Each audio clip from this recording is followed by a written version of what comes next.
ஓசூர் அருகே முகலூர் கிராமத்தில் புதிதாக மதுக்கடை அமைக்கும் அதிகாரிகளின் நடவடிக்கையை கண்டித்து தமிழ்நாடு விவசாயிகள் சங்கம் சார்பில் ஆர்ப்பாட்டம் மற்றும் மறியல் போராட்டங்கள் நடைபெற்றன. ஏற்கனவே கிரானைட் குவாரியால் தங்களது கிராமம் பாதிக்கப்பட்டுள்ள நிலையில் மதுக்கடையை திறந்து சீரழிக்க கூடாது என அவர்கள் கண்டனம் தெரிவித்தனர். கள்ளக்குறிச்சி மாவட்டம் சங்கராபுரம் பேருந்து நிலையத்தில் காய்கறி கடை நடத்தி வரும் பார்த்திபன் என்பவரை ஏமாற்றி போலி தங்கமலையை விற்பனை செய்ய முயன்ற வடமாநில இளைஞர்கள் 5 பேரை பொதுமக்களே பிடித்து காவல்துறையினரிடம் ஒப்படைத்தனர். பெங்களூரு அரண்மனை ஒன்றில் வேலை பார்க்க சென்றபோது தங்களுக்கு தங்கமாலை கிடைத்ததாக வடமாநில கும்பல் ஏமாற்ற முயன்றது விசாரணையில் தெரியவந்தது. ஈரோட்டில் புதுப்பிக்கப்பட்ட விளையாட்டு திடலை திறக்கச் சென்ற அமைச்சர் உதயநிதி ஸ்டாலினின் நிகழ்ச்சியில் பங்கேற்கச் செய்வதற்காக பொதுமக்கள் வெயிலில் அமர வைக்கப்பட்டதாக புகார் எழுந்தது.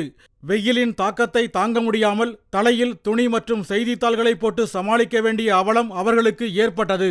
இதையடுத்து ஈரோடு நாடாளுமன்ற உறுப்பினர் அலுவலகத்தை அமைச்சர் உதயநிதி திறந்து வைக்கும் நிகழ்ச்சியின் போது காவல்துறையினருக்கும் திமுகவினருக்கும் இடையே தள்ளுமுள்ளு நிலவியது.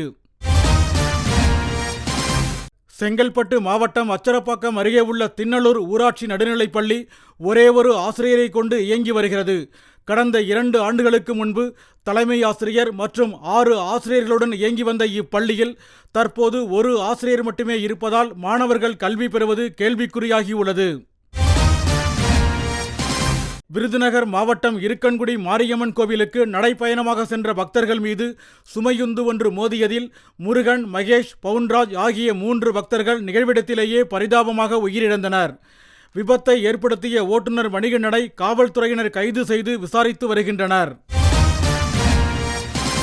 சாதி சான்றிதழ் வழங்கக் கோரி விருதுநகர் மாவட்ட ஆட்சியர் அலுவலகம் முன்பாக மலைவாழ் சங்கத்தினர் சங்கு ஊதியும் குடுகுடுப்பைக்காரர் போல் வேடமணிந்தும் நூதன போராட்டத்தில் ஈடுபட்டனர். தந்தை, தாய்மாமன்கெல்லாம் சான்று இருக்கிறது. அவர்கள் பெற்ற மகன்களுக்கு சான்று இல்லை. பள்ளி மாணவர்கள் இங்கே கூடுதலாக வந்திருக்கிறார்கள். எல்லாம் சான்று கேட்டு விண்ணப்பித்தால் ஆதாரம் இல்லை என்று தள்ளுபடி செய்கிற நிலைமை என்பது இருக்கிறது. அரசாங்கத்துடைய அடிப்படையில் ஆய்வறிக்கை தந்திருக்கிறார்கள். அந்த ஆய்வறிக்கையை மேற்கொண்டு 500க்கும் மேற்பட்ட சான்று வழங்கப்பட்டிருந்து கூட இன்று படித்து வேலைவாய்ப்பு என்பதற்கு மறுக்கப்படுகிறது.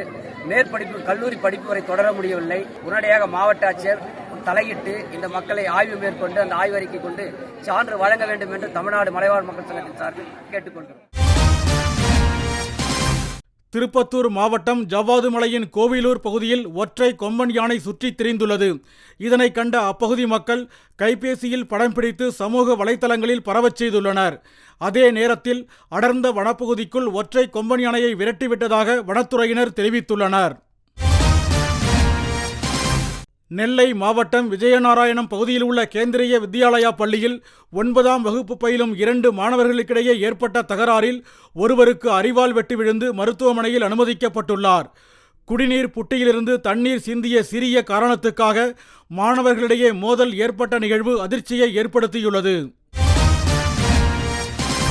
தேனியில் மாற்றுக் கட்சியினரை காங்கிரஸில் இணைக்கும் நிகழ்ச்சி நடைபெற்றது. நிகழ்ச்சி நடைபெற்றுக் கொண்டிருக்கும் போதே பந்தலுக்கு வெளியே உணவு வழங்கப்பட்டது. இதன் காரணமாக தமிழக காங்கிரஸ் தலைவர் செல்வ பெருந்தகை மேடையில் பேசும் முன்பே பாதி இருக்கைகள் காலியாக காட்சியளித்தன. நாமக்கல் மாவட்டம் கொல்லிமலையில் தமிழக அரசு சார்பில் வல்வில் ஓரி விழா வெகு சிறப்பாக தொடங்கியுள்ளது. இதையொட்டி கொல்லிமலை வாசலூர்பட்டி தாவரவியல் பூங்காவில் மலர் மற்றும் மருத்துவ கண்காட்சி நடைபெற்று வருகிறது. இதனை சுற்றுலா பயணிகள் ஆர்வத்துடன் பார்வையிட்டு வருகின்றனர்.